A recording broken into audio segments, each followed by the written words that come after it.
So if you want to learn about how to balance things out in your life and also how the law works, this video today is about the law of polarity. I'll see you after the intro.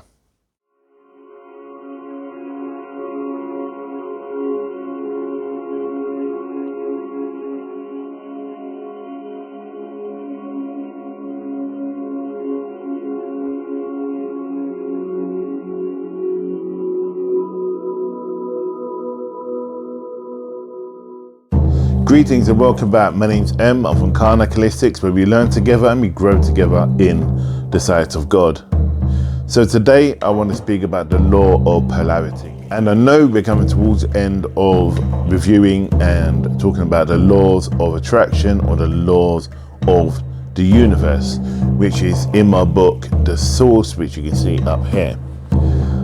So today, as I mentioned, I want to talk about polarity and read some extracts and have a bit of a discussion about how to use the law of polarity and what's the usefulness of it all. So this section is about the law of polarity, and this affirmation is taken from Richard Wilkins, who says, "Miracles start and happen when you give much energy to your dreams as much as you do to your fears." So that's so true. The energies you put into your dreams and the energies you put into your fears would have an equal balance or have a knock-on effect, basically. So if you're focused on negativity and fear, you're going to drum up more fear. If you focus on positiveness or be positive in life, you will bring up more positiveness into your life.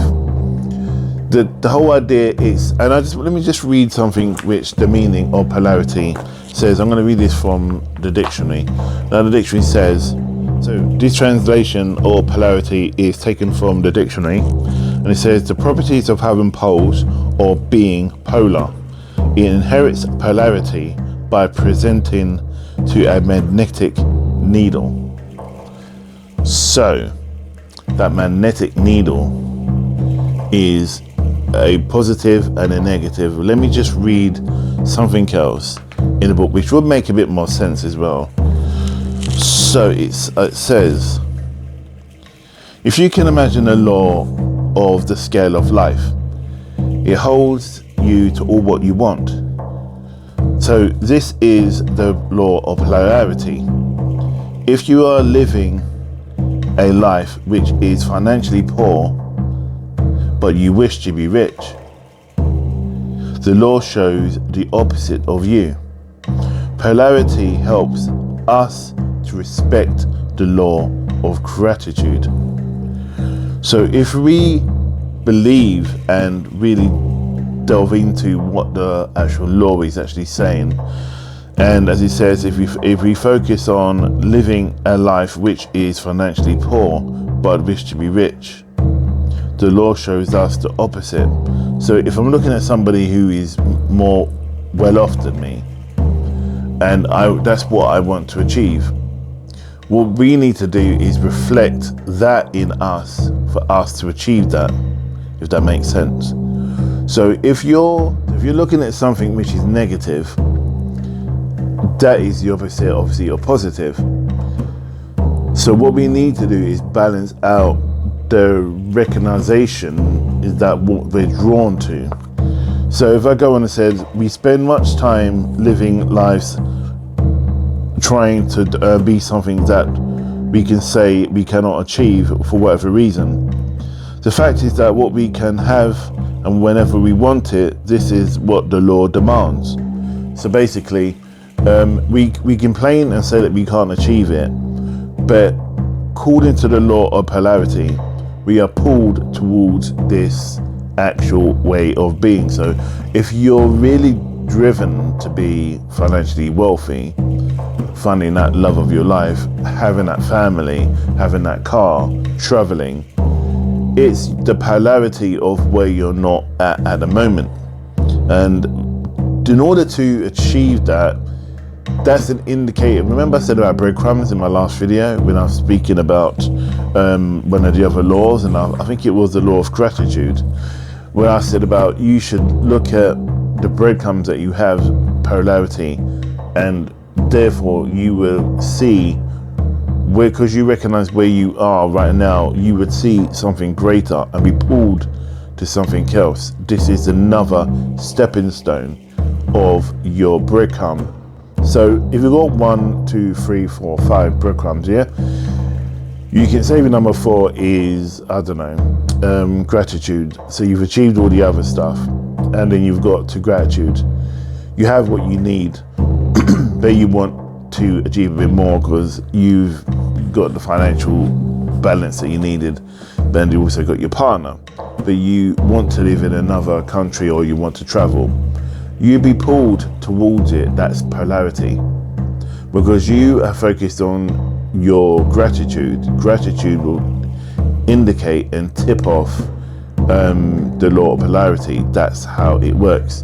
That polar needle will flip to the other side for you to achieve things either bigger and greater. To explain it, it's like someone asked me this question, said, what is the meaning of this law? And I said that the simple way of understanding this law is when you are going the wrong way in life and there appears to be no way out, the law comes into play and the solutions are presented to you.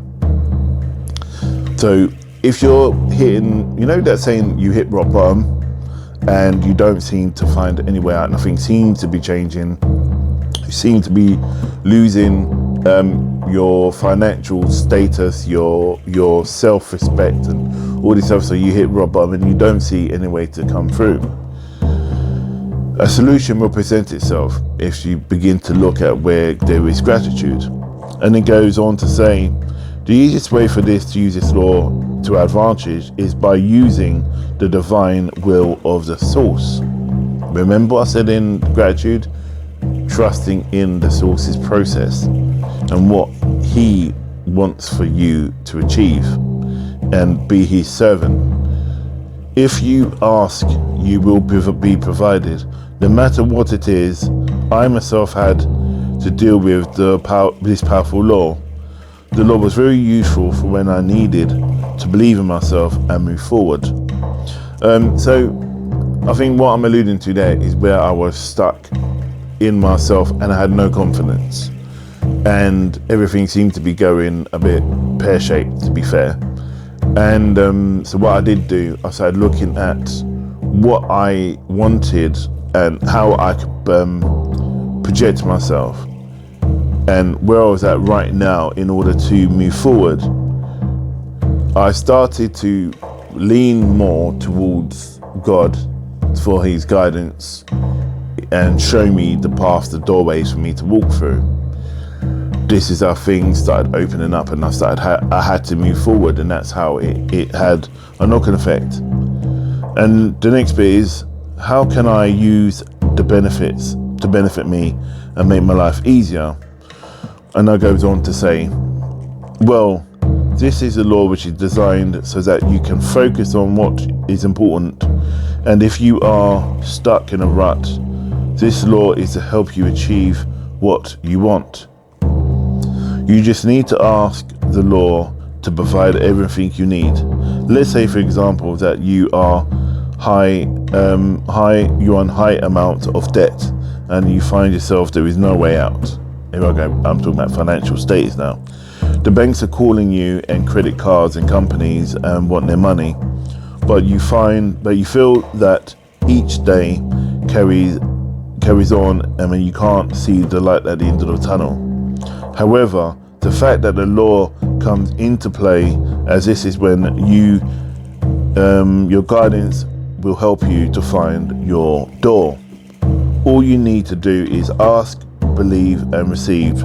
The law of attraction will come into play and will show you the light and assist in releasing you from debt. So, right, you're not gonna go right.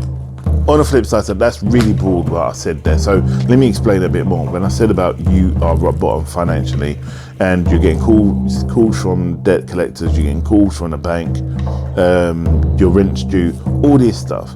You ain't going to go to the law and go to the law of attraction or the law of the universe. Oh, and this is my situation. And then miraculously that, you know, all your bank accounts is filled with money. If that can work out, that's really cool, but that's not reality. Reality is an opportunity will come. So opportunity for change. You've heard me say this in my last video, which I spoke about the law of gratitude. We are given opportunities, whether someone steps in to financially help us, whether we get a job offer, whether we win something, whether we, in that scenario, when I'm speaking in relation to the subject matter, which is about there is no way out from a financial rut. It could be for the fact is that you strike a balance with the creditors and you pay a bit of each month to give you some breathing space. There will be a way out.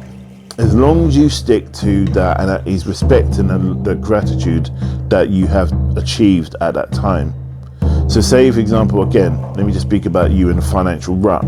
If you're a financial rut and say you've got 5 people you owe, and then you go to them and say, look, this is what I can pay off each month, because you never really thought of the idea to ask them because you was basically burying your head in the sand and trying to run away from them. So say if someone says to you, why don't you just call them and set up a payment plan? So, and you go, oh yeah, I never really thought about that. So you do. You go and speak to them and say, okay, we can do X amount of money, this is what you can afford, and this is enough for you to live on. In the meantime, while you're paying this off, it's chipping away at your debts. The other aspect of that will, once you've got that headache isolated and dealt with, you can then be freed up to create a cause and effect, i.e. you can focus on getting another job, getting a second job, setting up something else in order to help your financial status, i.e. more than likely you get another job or a bigger job that pays more money, or you get a second job that helps to pay off the debt quicker. I did this for me when I was homeless. The debt still came in even though I was homeless and I didn't have no way to live, but I was seriously in debt and had no way out. To me, it was seriously in debt. So what I did do the first year, I got my job, and I found somewhere to live. I called them all up, and I explained to them my situation. They gave me a year free grace to sort myself out. They really were supportive. So I managed to get a job within a year, hence why I needed to go back and leave, and college finished off. So I went and I found a job, and then I set up a payment plan and was paying off my creditors. So when I did that, I had a lump sum because I knew I didn't want to really travel to work by bus. So I saved up some money by doing odd readings here, there and everywhere in order to help financially help support me. So I bought a really cheap car that got me from A to B. No fancy car, it just got me from A to B. And I wanted that to last a year because that's the debt time frame I put on. A year to 2 years I think I put on for me to kind of achieve paying it off, and I wanted to do a year, so I was paying extra. So come that year, I paid majority off, and there was only a couple owing, but yeah, my car was still going strong, and my car lasted over 2 years, I think it was, but I still had that less financial burden because I had a car which was cheap to run. I could do all the repairs to it. All I needed to do is pay for the money to get the MOT done, but I was also traveling to work. So because I got a year to 2 years experience back in work paid employment, I managed to get another job in the industry I wanted, and then I started to build, and my salary went up by $5,000 or so on, whatever it was. So I cleared my debts. Do you see what I'm saying? Breadcrumbs. And if this will make effect, if you saw my last video, gratitude, in each step I took, I found gratitude. Everything I was doing, it was tough. I'm not saying it's going to be easy. It was tough. And some days I wanted to just go, you know what, I give up, and it was pretty much hard. But what I did do with myself, and I remember talking to some of my critics, and they said, you still need your downtime, i.e. your time to yourself. So they gave me enough space, financial space, to have an extra something like 50 to 60 quid or whatever it was for like days out or traveling or being outside. So that was really cool. So what I did with that, I went to different different parts of the UK to meet different people, to experience different ways of people how living. Went to the coast. I went down to Portsmouth, went to Brighton, I went off to Glastonbury, went to Newbury, went out to Manchester. I mean, I just started traveling, and I always put in every other two months I would go to somewhere new. So that's what I'm talking about, the law of polarity. If you're stuck and it's a dead end, something will trigger. Once you recognize there is a dead end and you call to God, something will reveal itself. Now, I'm not something special, right? And I'm just talking from cold hard facts. And I've seen this with so many people I've worked with, people who've lost their jobs, people who are on the brink of losing their homes, and all this stuff. And I'm not saying I'm some guru about talking how I can sort out your financial problems. That's not what I'm saying. But what I believe you can do is every human challenge you have, i.e. you have an emotional challenge with someone, you can apply that to finance as well. So if you're struggling and you want to find the person of your dreams, manifest your twin flame or your soulmate, you can use the law of polarity and the law of gratitude in order to make this happen. And again, this is based upon you turning around and recognizing that, you know what, I'm ready to find someone. And I mean, I'm ready, and then I'm fine, see what happens. You got to be really ready in your heart. You got to go, okay. I remember saying to myself, after dating for 4 years, off and on, really, because I was doing a lot of traveling and working. But anyway, after that time, I just said, I'm going to focus the next year meeting people and just building friendships with people. Met 4 girls, which 3 remained really good friends of mine still to today, from 7 years ago. And then in the 5th year, I met my fiance. We met, we spoke, we were just really good friends, and we really got on really well. And then it just snowballed from there. So that's the way I imply it. So remember, I was in a state of gratitude that I could go out and meet people.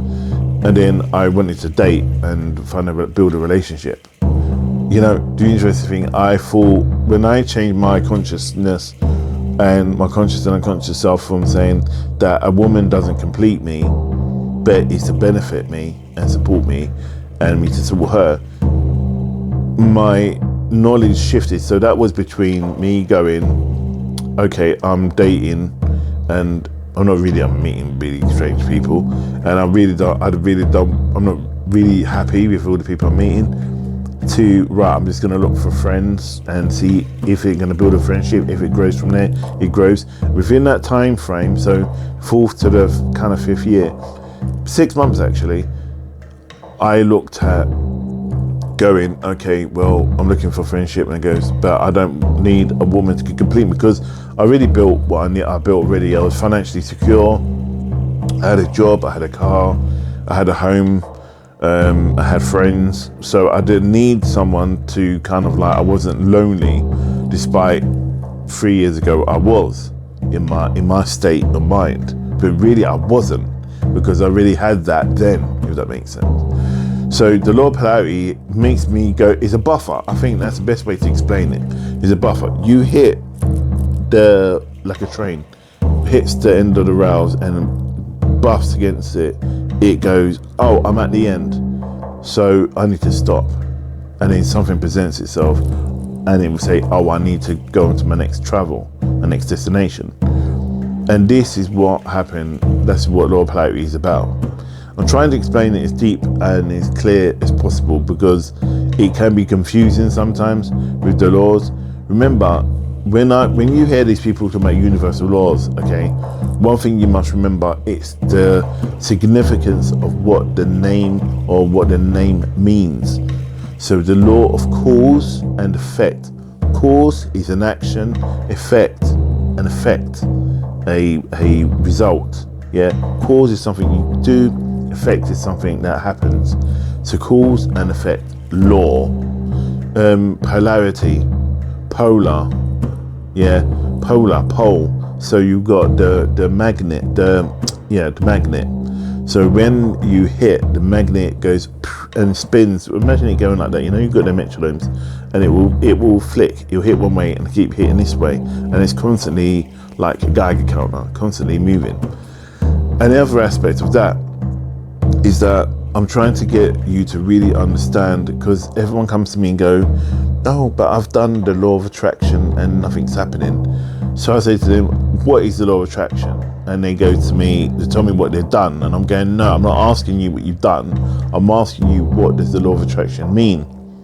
So then they go, and then they say the same thing again. And I go, no, let me explain, even now, let me explain the law of attraction. The law of attraction is the law of attraction, of attracting something. The attraction, there is a law to attracting something. If you learn how to attract something, that's the law. It cannot be changed and will always remain the same. It's a universal law. And I hope that makes sense, because a lot of people get really confused and get blown away by the whole law thing, and that it's some kind of, I don't know, divine guru out there. But God is simply saying, I've given you a title, I've named something, and if you understand what the name of it is, you will be able to use it for your benefit, to help you to glorify me, for me to help you. So, and again, the law of drinking. So I got my cup, I take a drink, my throat's clear. The law of drinking, drink. I drink the drink to clear my throat, to have taste in my mouth, to make my mouth more fresher, more moist. That's the law of drinking. I hope that makes sense. I suppose if your best way to explain it, it's a process. So a law means a process. It might be easier to call it the process of drinking, the process of polarity, or the process of attraction. But for some reason, that doesn't have the same authoritative figure attached to it. So hence why they whack law at the front of it. So if you want, you can shift the law bit to process, the process of attraction, the process of cause and effect. It's a process. That's simply what a law is. It's a process. It's a fancy name that a law means it can't be changed. It's written, and it's written by God himself, that these things. The law of gravity, you throw something up in the air. So if you throw something up in the air, it will come down. Isaac Newton knew that. He learned it. He learned his lesson. So I'm laughing because I work with the spirit of Isaac Newton from time to time, and it's an interesting conversation. So again, and I think his efforts inspired me to write this book as well, along with any others like Toff and all my other guides. So anyway, I'll just quickly explain the law of polarity before I wrap up. The law of polarity is the magnetic attraction, magnetic buffer. When you hit something and you've come to an end and you're stuck in a rut, something would trigger a new beginning. You could kind of fancy it to be kind of similar to attraction, but it's not attraction because it's a polar. You're going to get things that are opposite to what it is. So if you're in a bad state, it will polarize to something, to a good state for you to get out of. It's a get out clause. So I hope that's helped. If you've got any comments, or you want to, if there's anything I missed out or to address, I think I've got 3 more videos in this series and then I'm done. But it's been interesting, and I'm in the process of getting together to do the source 2. But at the moment I'm just putting things together. So apart from that, I'll see you soon. Stay blessed, stay safe, and I'll see you in the next video. Namaste.